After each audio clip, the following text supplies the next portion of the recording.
निश्चित वृत्तियों को एकाग्र करो, अपने हृदय में गुरुदेव का ध्यान करो और बड़े प्रेम से बोलो जयकारा बोल मेरे श्री गुरु महाराज की, बोल मेरे नंगली निवासी भगवान की जय।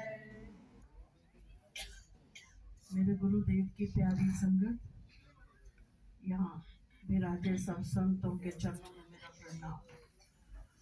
मेरी कोई औकात तो नहीं कि मैं आप सबके सामने कुछ बोलूं या कुछ सुनाऊं, पर इस प्यारे अमोल की जबरदस्ती और प्यार के आगे मेरी कोई पेश नहीं चली।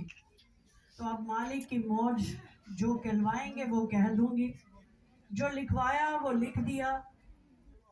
अब मुझे इतना पता है कि अब कलम रुकेगी नहीं, क्योंकि ना हाथ मेरे ना लेखनी मेरी, कुछ आता नहीं। हाँ, पर इतना पता, लगती तो बेखबर सी हूं पर खबर में हूं। तेरी नजर में हूं तो सबकी नजर में हूं। मेरे सार प्रभु की निगाह है मुझ पर, मेरे सार प्रभु की अथाह कृपा है मुझ पर।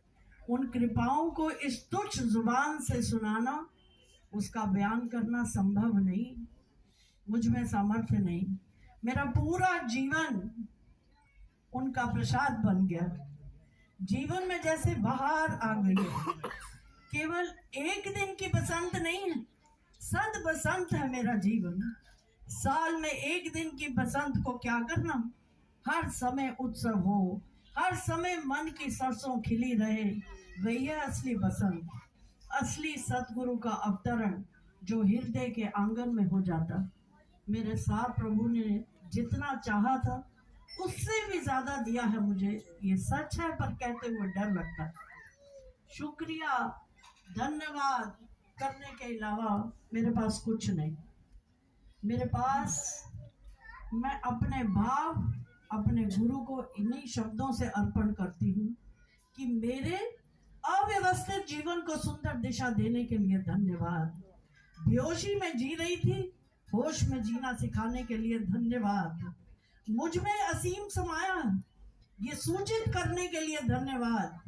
मन के कोलाहल के पार इस परम शांति की खबर देने के लिए धन्यवाद।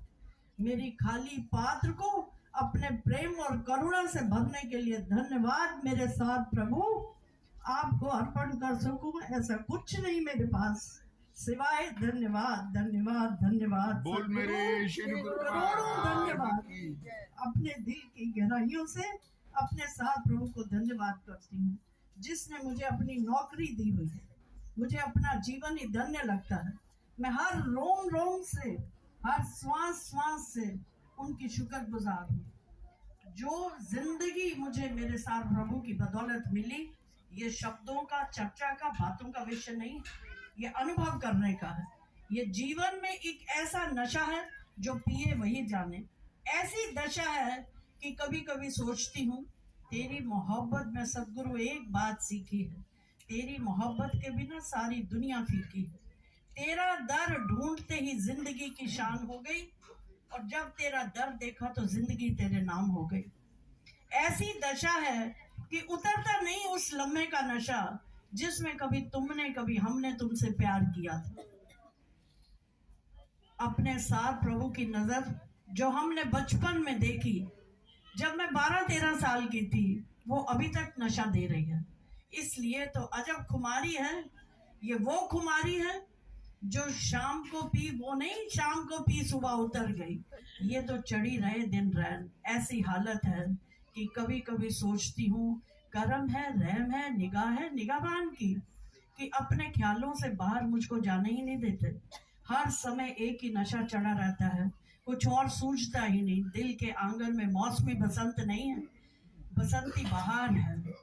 अब ऐसा लगता है, क्या ओढ़ूं क्या पहनूं तुम्हारे ख्यालों के सिवा। हर लिबास भूल गया, हर गहना भूल गया, जब से सार प्रभु को दिल दिया।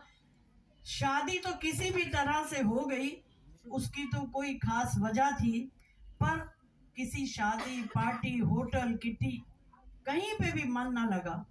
बस यही महफिल हो, अपने प्रीतम की बात हो, उन्हीं की यादें हो, ऐसे ही लगता है, ऐसा महसूस होता है कि वो नींद भी हराम है मुझ पे। तू ना हो जिस ख्वाब में, उसे पढ़ना भी अजाब है, तेरा नाम ना हो जिस किताब में। बस इसी तरह याद रहे, जो याद तेरी बिन बुलाए चली आती है, और आनी भी चाहिए, क्योंकि जैसे ही प्रीतम की याद से दिल हटा कि संसार दिमाग में घुसा, और संसार दिमाग में घुसा तो माया ने पकड़ा, और ईर्षा द्वेष चिंता फिकर सब चले आते हैं। इसलिए कहती हूँ कि उठा के नजर ना देखना इधर उधर, सर को सजदे में हमेशा झुकाए रखना, नजर में दुनिया निगाह में मुर्शद, दिल जिक्र खुदा में लगाए रखना।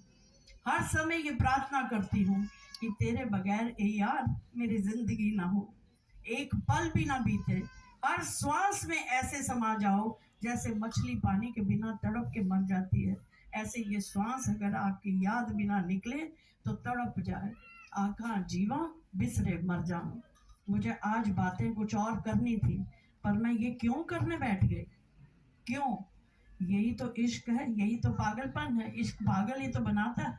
सार प्रभु ने ऐसा पागल बना दिया, ऐसी कृपा की, मैं कैसे बताऊं, कैसे कहूं, मैं उनकी रोम रोम से कर्जदार हूँ। ये उन्हीं की मेहरबानी का कमाल है। जाने कैसा जादू बिखेरा है नजरों ने उनकी, कि जिसने मुझे देखा उसको नशा हो गया मुझे देखकर।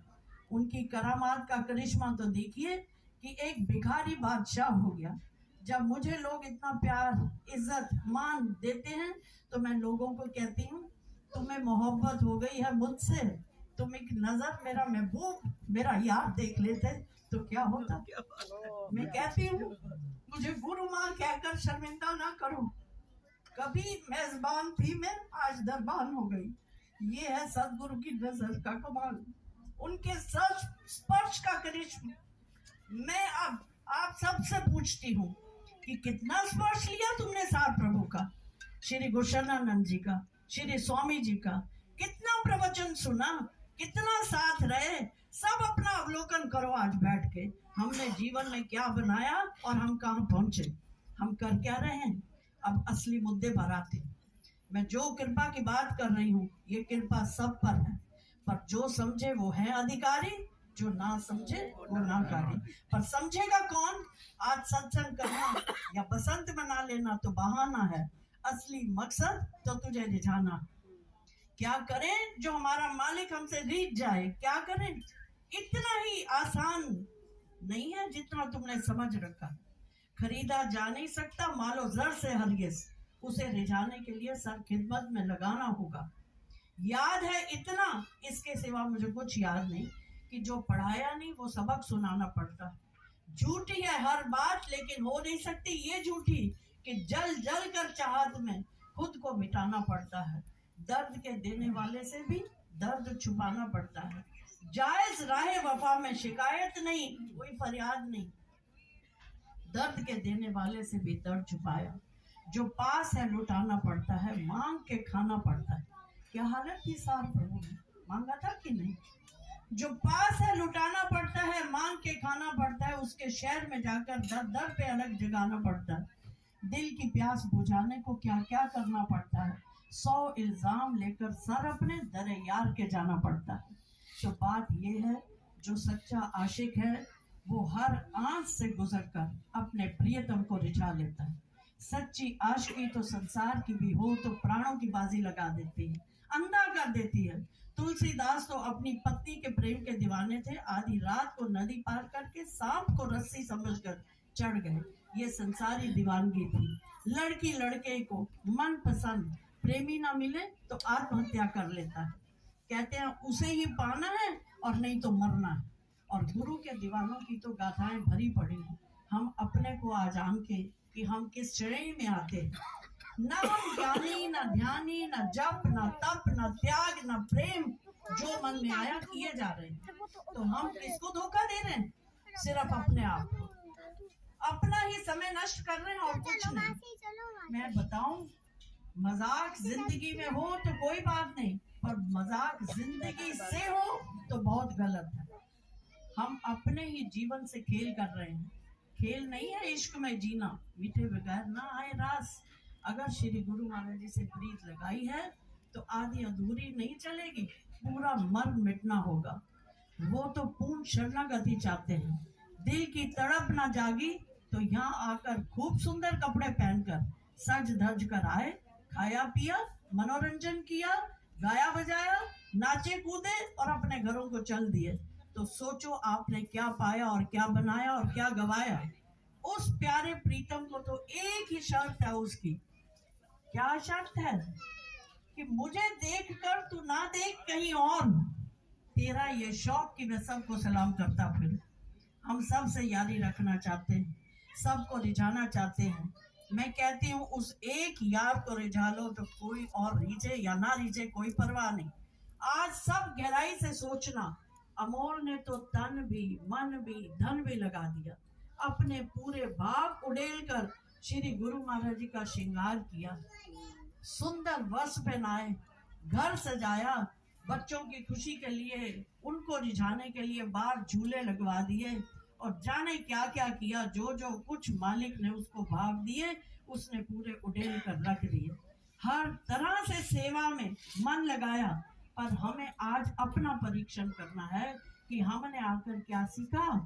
आज तो हर यहाँ तो आप इसी तरह से हर साल आते हो, गाते हो, कुछ समय के लिए नाचते हो, कूदते हो, खाते हो, पीते हो, मौज उड़ा के चल देते हो या कुछ और भी करते हो। मेरी बातें बड़ी कड़वी हैं, अच्छी नहीं लगेंगी, पर मैं हर बात में अपना फायदा देखती हूँ। मुझे यहाँ क्या लाभ हुआ, जैसे हर व्यापारी अपना लाभ देखता है ऐसे ही अपना मुनाफा हमें देखना, जिससे अंतर आत्मा की पूंजी बढ़े। मैं हर आश्रम में, हर जगह, यहाँ कहीं रामनवमी में महिला सम्मेलन हो, कानपुर जाओ, दिल्ली जाओ, कहीं भी जाओ, मैं ये देखती हूँ ठा ठा ठा भजनों पर जोर दिया जाता है। उससे कुछ ना होगा, चाहे जन्मों गाते रहो। श्री गुरु महाराज जी ने सार प्रभु को भी ये कहा था कि जूठा नहीं चाटो, अपने भजन बोलो, अपने अंदर के भाव को लो। इन भजनों के आगे भी बहुत कुछ और है। अपना आपा भूलकर तन मन धन से पूर्ण समर्पित होकर आज ही सब प्रण करो कि जो बगिया हमारे सार प्रभु ने लगाई उसको, और श्री गुरुशनानंद जी ने और स्वामी धर्मानंद जी ने खूब मेहनत करके सुंदर रूप दिया, उसकी शोभा बढ़ाई। उसको हम सब मिलकर एकजुट होकर सेवा करेंगे और उसको इसे खिलाएंगे, महकाएंगे, ताकि इसमें तरह तरह के सब पक्षी आकर बैठे और इसकी सुंदरता बढ़े। हम कर क्या रहे हैं? सब अपना अपना स्वार्थ लेकर बैठे हैं और जैसे घर गृहस्थी के बखेड़े हैं ऐसे बखेड़े लेकर सब संत बैठे हुए। ये अशोभनीय है। तन नहीं मन को रंगना है। काश आज के बसंत के दिन हमारे मनों में बहार आ जाए, हर दिन बसंत हो जाए, हर दिन उत्सव हो जाए, तो ये बसंत मनाने का फायदा है। मैंने तो टीकमगढ़ में भी 26 तारीख को बसंत मनाई थी। केवल 2 या 3 भजनों से आगे मैंने कभी नहीं बुलवाया। ऐसी ऐसी बात करते हैं, ऐसी ऐसी प्रैक्टिकल बातें करते हैं जो दिल में छेद कर जाए। ऐसा कुछ होना चाहिए जो सीने में तीर की तरह लगे और घायल कर दे। क्या किया जाए जिससे ये दिल छिद जाए? हमने ऐसे लोहे के कवच पहने हैं जिसे हम कोई चीज हमारे पर असर नहीं करती। उम्र बीत गई सत्संग सुनते सुनते, श्री नंगली जी जाते जाते, गुरु के पास रहते रहते, पर हम कहाँ पहुंचे? ये तो अपना अवलोकन हमें खुद करना होगा। कि स्वामी जी ने कितनी मेहनत की, कितना समझाया, पर उन्हें एक दीपक ना मिल पाया जो आगे ढेरों दीपक जलाकर और रोशनी बढ़ा देता। तभी तो कहा हजारों साल नरगिस अपनी बेनूरी पर रोती है, तब जाकर होता है चमन में कोई दिदावर पैदा। कोटन में को एक नानक को चीन, करोड़ों में से कोई उस परम तक पहुंचता है। चलो हमारी उतनी यात्रा ना हो, उतनी ना हो, पर कुछ तो हो। अभी तो सही अर्थों में शुरू भी नहीं की। आज मैं इतना ही कहती हूँ, मानस जन्म भी मिला, इतना उच्च दरबार भी मिला, पूर्ण ब्रह्मनिष्ठ गुरु भी मिला, फिर भी ना कुछ बना पाए तो धिक्कार है हमें। इसलिए धीरे धीरे अपने अवलोकन करके निखार लाने की कोशिश कीजिए। अगर कुछ पाना है, अपने अंतर मन से कीचड़ मैल को उतारना होगा। मैं हर बार कुछ नियम देती थी, पर्चियां देती थी, पर इस बार पर्चियां तो है ही, लो या ना लो उससे कोई फर्क नहीं पड़ता, पर मैंने 10 प्रश्न दिए थे जो कुछ समय पहले मैंने टीकमगढ़ में भी दिए थे। वो पेपर करके लोगों ने मुझे वापस दिए। मैं हर चीज वहां प्रैक्टिकल कराती हूँ। यहाँ मैं कहती हूँ मुझे मत देना आप वो प्रश्न के उत्तर, ईमानदारी से उत्तर लिखकर खुद ही अपने को नंबर दे लेना। गुरुदेव हमारी माँ है, वो सब जानते हैं, उनके सामने हम सभी के मन नंगे हैं। उनसे कैसी शर्म, कैसी पर्दादारी। एक एक प्रश्न का सूक्ष्म चिंतन करना और फिर उत्तर लिखना। धीरे धीरे अपने को संवारने की कोशिश करो। जैसे बचपन में हम थर्स्टी क्रो की स्टोरी पढ़ते थे, वो जग में पत्थर डालकर पानी ऊपर कर लेता था। ऐसे ही हम अपने जीवन को राम रतन धन डालकर अपनी कुछ आदतों को सुधार कर, गलत आदतों को निकाल कर ऊपर उठाएं और अपने गुणों से अपना ऐसा श्रृंगार करें कि बरबस हमें देखकर आज गुरु महाराज जी प्रसन्न हो जाएं और हमें चुन लें। क्योंकि सभी प्यारी पिया की 14 पिया पिया होए, ना जाने इस झुंड में कौन पिया की होए। तो वो पिया हमें चुने तभी जिंदगी सफल है, तुम्हारे चुनने से क्या होगा। एक हम ही कहते रहे श्री गुरु महाराज जी हमारे, तो मजा नहीं है। वो भी कहें कि तुम मेरे, तो आनंद ही आनंद है। तो वो हमारे तो है ही, अब हमें उनका बनना है। इसलिए श्रृंगार करो। सबकी किस्मत है तेरी नजरें करम की मोहताज, नजरें फेर दो तो मुकद्दर भी फूट जाते हैं, और नजरें कर दो तो किस्मत संवर जाती है। सारा कमाल नजर का है, क्योंकि तेरी कृपा नहीं तो सब कुछ भी जंजाल है, और तेरी कृपा है तो कुछ भी नहीं कमाल है। तो मैं अपनी बात कहती हूँ, मेरे पास कृपा के सिवाय कुछ भी नहीं। अपने सार प्रभु की कृपा, उनका स्पर्श और उन्हीं की मेहरबानी का कमाल है कि जीवन ही बसंत हो गया। टीकमगढ़ जाने से पहले एक वचन मांगा था कि जहां मुझे भेज रहे हो वहां जैसे मुझे पागल किया ऐसे सबको पागल कर देना। उन्होंने लिखित वचन दिया, जो मेरे पास आज भी उनका पत्र लिखा है कि मुझे बड़ी खुशी है तूने ये मांग लिया। उस एक वचन के कारण जो मेरे पास जो भी आता है पागल दीवाना मस्ताना हो जाता है, वरना मेरी क्या औकात है। ये श्री सार प्रभु का एक आशीर्वाद का कमाल है कि जिंदगी इतनी खूबसूरत है।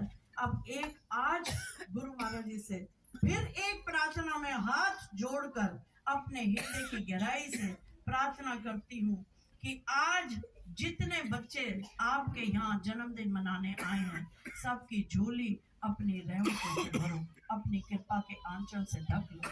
सलामत रहें सब, सबका भला हो। दिन रात आपकी खिदमत में लगे रहें। बातों बातों में ना वक्त गवा दें, तन्हा तन्हाई में आपसे मुलाकात होती रहे। बुलाकर हर शय जमाने की गहन में आपकी यादें बसी रहें, यही मेरी तमन्ना।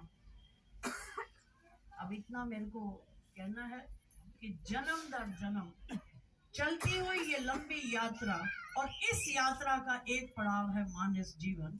इस मानव जीवन रूपी कठोर निरंतर संघर्षमय यात्रा का एक शीतल मीठा वीणा सुखद पड़ाव है सतगुरु प्राप्ति।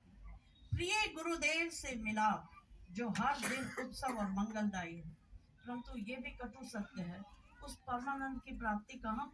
प्रत्येक प्राणी परम गुरु का लाभ ले पाए ये इतना भी सहज नहीं, क्योंकि हम गुरु की पुकार सुनकर भी अनसुना कर देते हैं। उनकी सुसंगत को कितना लाभ ले पाते हैं हम। अभी सत्संग मिल रहा है तो उठो और प्रयास करो निज कल्याण के लिए। मत गवाओ इस अनुपम जन्म को। हम स्वयं आनंद स्वरूप होते हुए भी उसी आनंद की प्रतीति नहीं ले पा रहे। आखिर क्यों? सालों से इतना ज्ञान सुन रहे हैं, सुनकर भी विवेक और प्रज्ञा क्यों नहीं जाग रही? क्या कारण है? एक बात तो निश्चित जान लेनी चाहिए कि देने में कोई कमी नहीं, हमारे लेने में चूक हो रही। हमारे अज्ञान और तमस के छाते खुले हैं जो इस रस धारा में भीगने से रोक रहे हैं। तो आइए आज अपने मन को टटोलें कि कमी कहाँ पर है। जांचें अपने मन को निमित लिखित कसौटियों पर रखकर। पहली बात, हम कितनी बातें गुरु की सुनते हैं और फिर मानते हैं। आज इसी बात का परीक्षण करते हैं। बोलो प्रश्न की नहीं। बोलो बोलो बोलो। अब बोलो, बोलूं कि नहीं? आप एक बात बताओ, आप सत्संग का कुछ ये चेंज करें जो तरीके आप आए, कितना टाइम आप लोगों ने भजनों में लगाया और बर्बाद किया। अगर यही जो भाई साहब ने बोला, जो आपने बोला, जो आपने बोला और जो ये संत बोलेंगे, अगर ये हमारे दिलों पे चोटें करें तो इसका ज्यादा लाभ है या ये इनका ये लाभ है? आप कितना समय बर्बाद करते हैं। ये हर जगह का मैंने ये देखा। हम बिल्कुल भजन नहीं, भजन आपको गुरु महाराज जी को सुनाने हैं, आप अपने अपने घर में बैठे दो दो भजन बोलो। कितना समय बर्बाद करते हो, इतना प्रेशियस एक एक सांस हमें मिला, एक एक सांस की कितनी कीमत है। और बोल बोल तूगा तूगा तूगा तूगा तूगा, ये क्या? आप हमारे यहाँ सिस्टम देखिए। बात मेरी कोई बड़ाई नहीं, पर मैं कहती हूँ कौन हमारे मालिक थे। मैंने कुछ देखे अभी रविशंकर जी के शिष्य, कुछ देखे मैंने सदगुरु के शिष्य, कुछ देखे गुरु, हर तरह चेहरा देख के पता चलता है किस गुरु के शिष्य। हमारे चेहरा देख के कह सकते हैं हमारे मालिक कौन थे। क्या हो रहा है? मैं बहुत कुछ कहना चाहती थी, बहुत कुछ दबा गई, बहुत कुछ कह देती मैं आज, पर अपने आप को रोक लिया। क्या हो क्या रहा? इसलिए स्वामी जी ने कहा कभी टीकमगढ़ किसी को मत आने देना। हमेशा स्वामी जी ने यह कहा नजर लग जाएगी, टीकमगढ़ किसी को मत आने देना। और इसी वजह से मैंने प्रोग्राम किया और नहीं आने दिया। मैं लाख इल्जाम अपने पर सह लूंगी, पर मैं स्वामी जी की गहराई मुझे मालूम क्या, मुझे मालूम है क्या क्या करेंगे। कहते हैं ये आगे क्या देखना आपने। अगर मैं सत्संग करती हूँ तो ढेरों की समाधि लग जाती है। गुरु महाराज जी की कृपा जो सार प्रभु ने दे के भेजी, तो शर्म आती है ये सत्संग देख। बहुत कुछ कह देती पर बहुत जितना मैंने कहा, अगर मैंने कुछ गलत कहा तो मैं आपसे माफी चाहती हूँ। और माफी भी नहीं कि ये मैं बोल ही नहीं रही, क्योंकि दिख रहा शरीर मेरा है पर है कोई और ये बात स्वामी जी ने मुझे कही हुई है। जो पीछे वाले इन्होंने क्या कहा, मैं क्यों मत्था टेकता हूँ, क्या कहा? क्योंकि तेरे ऊपर जो है वो नजर आता है। वो नजर नहीं आता क्योंकि आंख नहीं, उनकी आंख थी उनको नजर आ गया, ये नजर नहीं आता। वहाँ लोगों को जब मैं बोलती हूँ तो साथ में वो दिखते हैं, कहते हैं आप थे कहाँ, आप थे कहाँ, उस कुर्सी में दिखते ही नहीं है। सार प्रभु क्या है आप नहीं जानते, स्वामी जी क्या थे कोई नहीं जानता। अभी तक जो उनके साथ रहे वो भी नहीं जानते, ये भाई जी क्या कोई भी, मैं साफ कहती हूँ कोई नहीं जानता जो साथ रहे वो भी, कि स्वामी जी क्या थे कोई ना जान पाया। अब रोते रहो पिटते रहो कुछ भी करो और ऐसे ही सबने चलेगा। क्या बना रहे हो मुझे नहीं समझ आता। हर बंदा किसी को धोखा नहीं दे रहा, अपने आप से धोखा, हर अपने आप से धोखा और कुछ नहीं। अगर मैं मन मेरा ये था कि मैं जो लोगों ने उत्तर लिखे हैं ना, मैं वो उत्तर लेके आऊं। आपके हवा निकल जाती है, एक एक रोम आपका तड़प जाता, मैं लोगों के उत्तर सुनाती कि लोगों ने उत्तर क्या लिखा। प्रश्न तो अलग बात है, कुछ प्रश्न दे रही हूँ, उनके उत्तर आप ईमानदारी से अवश्य लिखकर उसका स्वयं मूल्यांकन करें। किंचित भी हिचकिचाए नहीं, उत्तर लिखने में जल्दबाजी भी ना करें। एक एक प्रश्न का सूक्ष्म चिंतन करें और फिर उत्तर लिखें। गुरुदेव हमारी माँ है, उन्हें हमारा सब पता है, तो माँ से कैसी शर्म कैसी पर्दादारी। प्रश्न 1, जीवन का एक एक क्षण होश पूर्वक जागरूक रहते हुए कैसे जीना चाहिए, इसकी पूर्ण रूपरेखा सत्संगों में आपको खूब मिलती रही। उसको व्यवहार में कितना उतारा आप? क्या आप हर पल होश से जी रहे हो? सब बेहोश है, सब। एक सांस भी पूरी जदाद दे देना ना तो एक सांस भी मिलने वाली नहीं है। फालतू। आप हर क्षण कैसे होश में जी रहे हो, पहला ये। दूसरा, क्या आपका जीवन काम, क्रोध, लोभ, मोह, अहंकार की भट्टियों में क्षण क्षण जलकर स्वाह हो रहा है, या दान, सेवा, साधना, सिमरन, चिंतन की खुशबू से महक रहा? सच्ची लिखना। तीसरा, क्या आप हर महीने अपने अर्जित धन का दशमांश किसी शुभ कार्य में अर्पण करते हो, या किसी जरूरतमंद विद्यार्थी की सहायता करते हो, या गुरु के ज्ञान यज्ञ में अपने धन का दशमांश की आहुति अर्पण करते हो? ईमानदारी से बताइए। चौथा, क्या दिन के 24 घंटों में से उसका दशमांश आप ईश्वर आराधना में और मन का दशमांश ज्ञान चिंतन में लगा रहे हो? पांचवा, मालिक सदा अंग संग है, इस बात का अनुभव आपको होता है या चिंता बनी रहती? छठवां, क्या आप इच्छा और आवश्यकता, सुनना, एक होती है इच्छा, एक होती है आवश्यकता। समझ आ गया? आवश्यक कितना है और इच्छाएं कितनी है? क्या आप इच्छा और आवश्यकता के भेद को समझते हुए जीवन को विवेकपूर्ण रूप से जी रहे हो? आपने अपनी कितनी इच्छाओं की रस्सियां काटी हैं और अपने पास होने वाले फालतू के पदार्थों को, वस्तुओं को जरूरतमंद से बांटा है? बताइए। घर में जोड़ी जाते हैं, जोड़ी जाते हैं, जोड़ी जाते हैं, लोहा टूट भी जाए तो रख देते हैं स्टोर में, कभी काम आ जाए। ये हम सब करते हैं, हम सब करते हैं। सातवां, प्रत्येक कार्य करते हुए में ईश्वर प्राप्ति या सत्य की खोज, ये जो जीवन का मूल्य प्रयोजन है, उस दिशा में आप क्या क्या प्रयास कर रहे हैं? ईश्वर प्राप्ति का प्रयास हो रहा है कि भजन ही गाए जा रहे हैं? आठवां, क्या सत्संग में आने के बाद आपकी पेशेंस बढ़ी, एक्सेप्टेंस बढ़ी, या जैसे थे वैसे ही हो? अब मैं बता दूं, अगर खोल दूं सबके ना, पेशेंस बढ़ी, किसकी पेशेंस? भाई जी याद है आपने स्वामी जी को कहा था कि गुरु माँ को भगवा दे दो? उनका भगवे बिना भगवे वालों से बहुत सही। उन्होंने कहा था मैं इसके लिए ये कर सकता हूँ कि मैं इसके बाल भी ना काटूं, इसको बाल रखने की भी आज्ञा दे दूंगा, एक बाल नहीं लगाऊंगा, पर मुझे भगवा देना नहीं। भगवा तो 13 साल में सार महाराज जी ने दे दिया था। मैं आज बता दूं, सार महाराज जी ने भगवा सूट दिया था, 13 साल की थी तो तब दिखा दिया।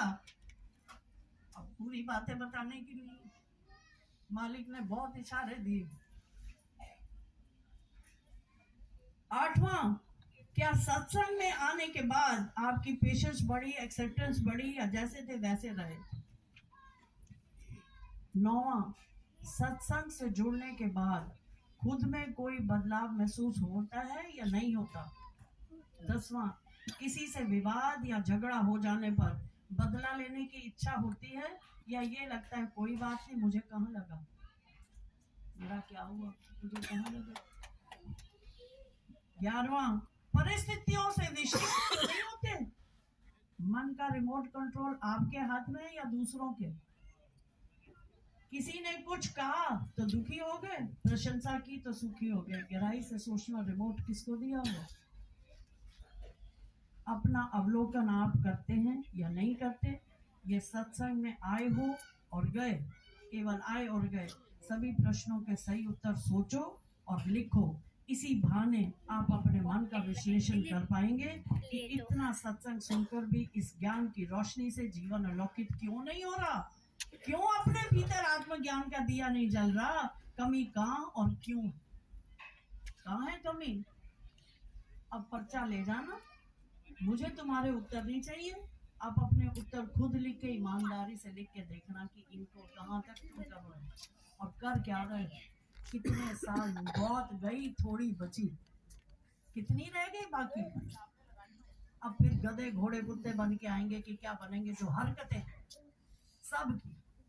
भाई साहब ने बोला कि मैंने देखा सात प्रभु हंस रहे। मैंने तो कुछ नहीं देखा, पर एक सात प्रभु ही नहीं हंस रहे, गुरु महाराज जी भी हंस रहे हैं, दादा गुरु महाराज जी भी हंस रहे हैं, सिर्फ इस पर, इससे प्रसन्न होके जिसने ये मेला लगाया।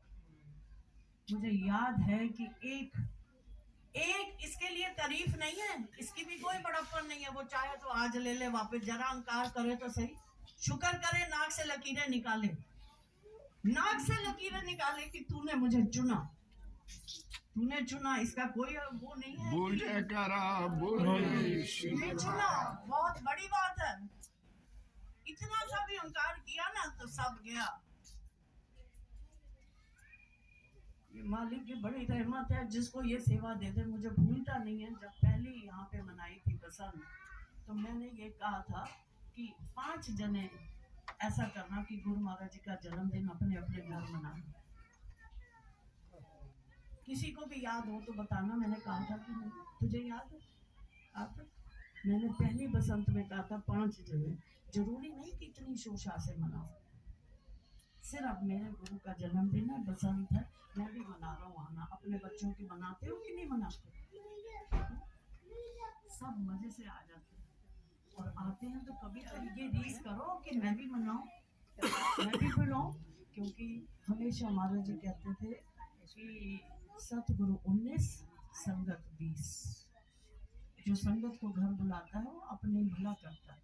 मुझे स्वामी जी कहते थे कि मैंने कहा स्वामी जी मैं हॉल बना लूं। बड़ा टाइम घर में सत्संग होता रहा, 20वां साल 25 साल, मेरे सत्संग को 34वां साल चल रहा, 34वां साल जब मैंने शुरू किया। तो मैंने स्वामी जी से पूछा, पहले कुशल जी से पूछा जब वो आए कि पीछे हॉल बना लूं, उन्होंने भी आज्ञा नहीं दी मुझे कभी। फिर इनसे पूछा तो इन्होंने ऐसे कहा तुझे कौन अक्ल दे, तेरे को ये नहीं पता तेरे घर संगत आके क्या कुछ बहा के ले जाती है? तेरे कौन से कर्म तेरे टूट रहे हैं, क्या बहा के ले जाती है? तुझे नहीं पता? तू कहती है बाहर और बना ले, क्योंकि घर में जो घुसे कि इस घर से बाहर जाने का दिल नहीं करता, क्योंकि वाइब्रेशंस आपकी सारी वॉल्स में ऐसी हो जाती है कि आप सोच। सब कहते थे इधर इतनी शांति क्यों, इतना आनंद क्यों? आप लोग क्या कहते हो? ये बहुत बड़ी बात है।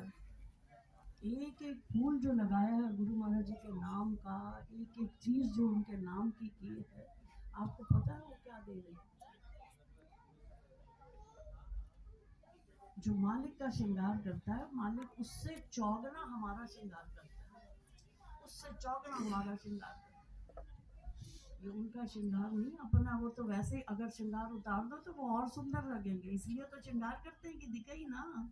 उनका रूप देख ही कौन सकता है, इसलिए तो उनको हारों से ढक देते हैं, कौन देख सकता है? बस इतना ही कहना है, शायद मैंने ज्यादा कह दिया और अभी जितना कहा उससे 4 गुना बच गया। बहुत कुछ कह सकती हूँ मैं, फिर बारी ना देना, इसलिए मैंने इसको कहा था मुझे छेड़ना मत। इसको मैंने कहा था, कहता सार प्रभु बुलवाएंगे इसलिए जो आए बोलो। मैंने कहा सुन तो ले, मैंने क्या बोलना? कहता मुझे नहीं सुनना, मुझे पता है सार प्रभु बुलाएंगे। और मैंने लिख भी दिया कि मुझे छुड़वाया, फिर मैंने उसको छोड़ दिया जी। बहुत कुछ काटा, जितना मैंने किसके लिए मैंने मेहनत की, 4 कॉपियां भर के फाड़ दी। ये भी बोलना, ये भी बोलना, ये भी बोलना, फिर कहा छोड़ो छोड़ो छोड़ो। मैं बहुत कुछ कह जाती, बहुत कुछ छोड़ती। बोलो जयकारा बोल मेरे श्री गुरु महाराज की जय।